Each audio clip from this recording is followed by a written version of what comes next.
Unit 15, Part 8. So we've run through the restrictions for the universal generalization. UG, universal generalization, is the hardest of the hard rule. Thanks, mate. Hardest of the hard rules.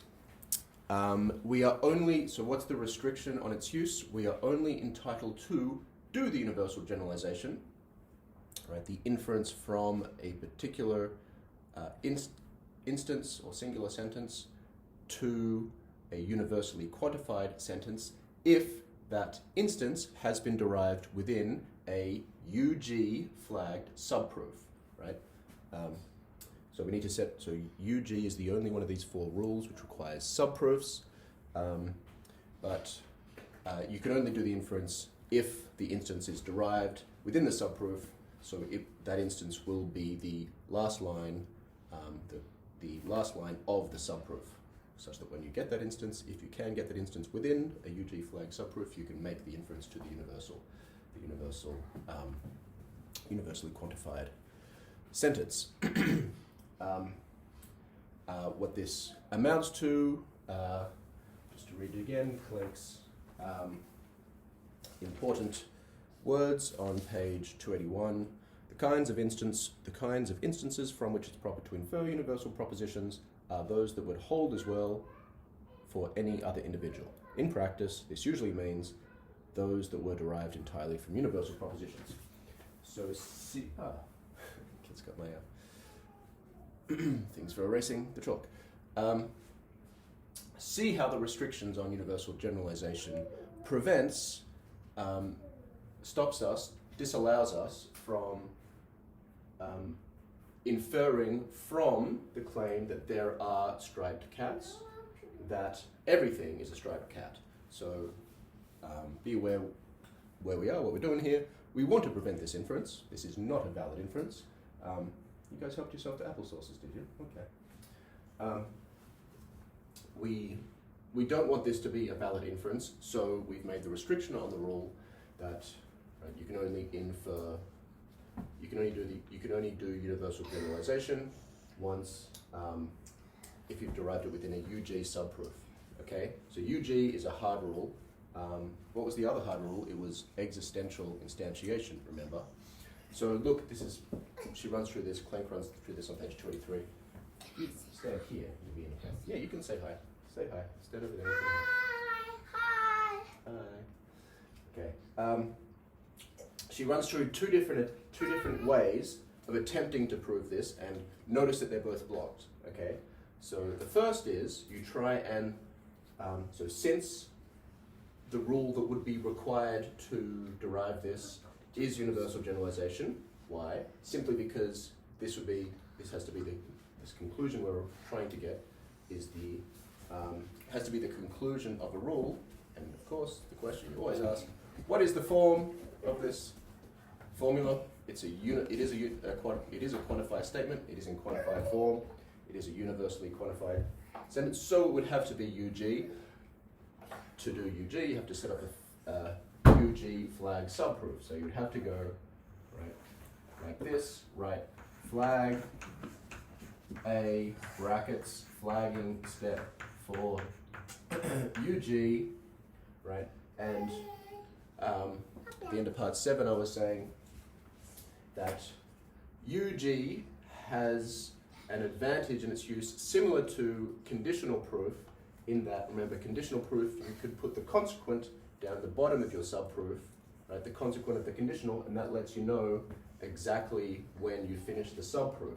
And you can do the same thing, one second, you can do the same thing here with universal, with UG, right? You can write down the exact specific instance that you're trying to get. What is it, darling? Hi. Can you say hi?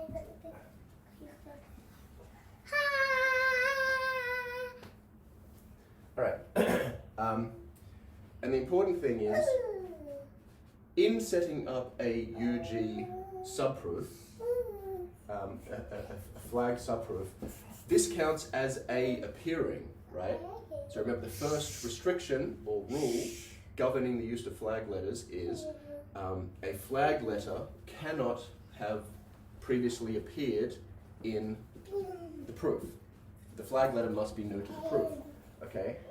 So what I'm trying to do with this proof is I'm trying to use this information, which is, says there exists a striped cat. I'm trying to infer that everything is a striped cat. See how I can't, right? Because EI, which is the rule I have to use to go from this to a particular instance, is also one of the hard rules, right? It's also a flag rule. So what I would try, in attempting to do this proof, I would write CA.SA EI flag A. Uh-oh, I've broken the rule. A is not new to the proof, right? A has already appeared in the proof here, because in doing the flag subproof, that counts as appearing, right? That counts as this letter appearing, right? So I cannot do that. The EI is now illegitimate, right? So that's one way of trying to get from here to here, which is an inference we do want to block. We want our rule to block that, which fails, right? So what you see is, what the restriction does is prevent the information for the formulas that require that are the hard rules from combining, right? You don't want to be able to move from an existential to a universal. You want to be able to stop that.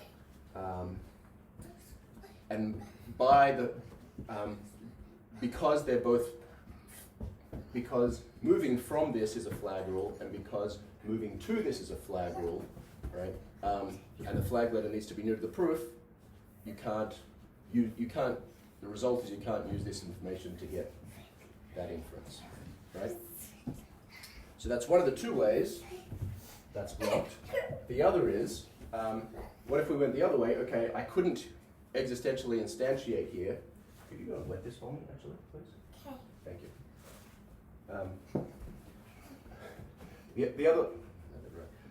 The other way of trying to do it is if you try to existentially instantiate first, right?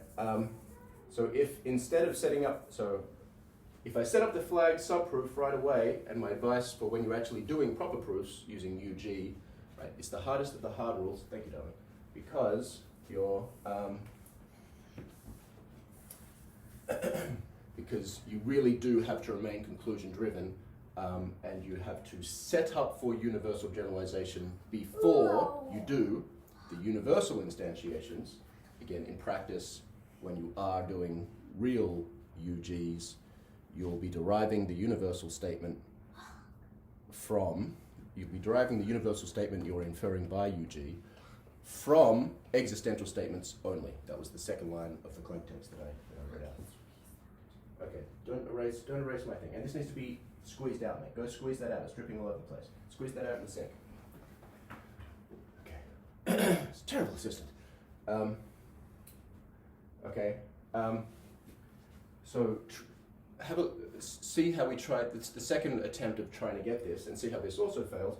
2. Okay. I couldn't existentially instantiate inside the subproof, right? I was saying you're doing the right thing here if you're thinking it's universal generalization. So set up for the subproof first. Right? I need to quarantine the instance from which I'm going to derive. Right? Writing flag A. That's like setting up the quarantine. Is it not dripping? It's still a bit wet, mate. Squeeze it out in the sink. Okay. You're quarantining the instance, so you're doing that first before you do your instantiations. But see that we were blocked from then doing the instantiation because this is a hard rule, as we want. But say I try the other way, before I set up the flagging subproof, still squeeze it out more, mate. Squeeze it with your hands, like really put it over the sink and squeeze so all the water drips out, right? Just go again, mate. Squeeze it out. Or Eden can show you. Say I try to existentially instantiate first, right? So I can do this. CA, right? This is not in the subproof. CA and SA, right? EI flag A, right? So far so good. That's legal, right? But see how I still, in this method, in this strategy, can't get from there to there.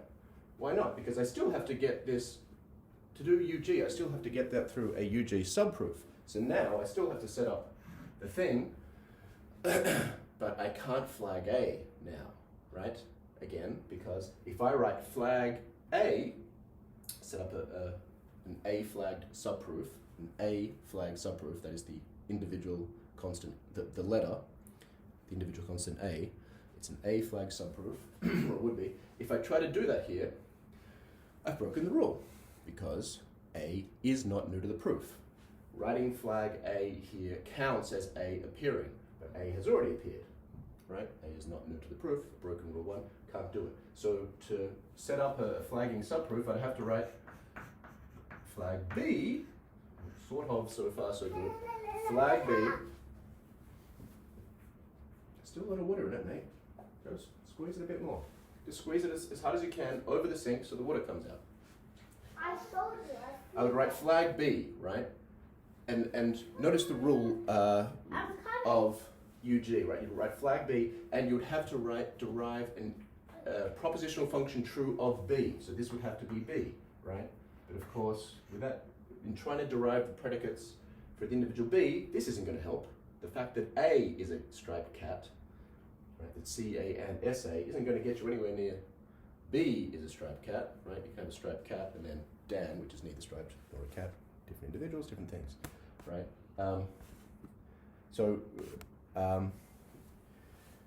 So you can't do anything like this, right? This is what you can't do, right? You can't write flag A, derive some propositional function, simple or complex. I write FB, but it can be big, long, complex, but true of some individual B.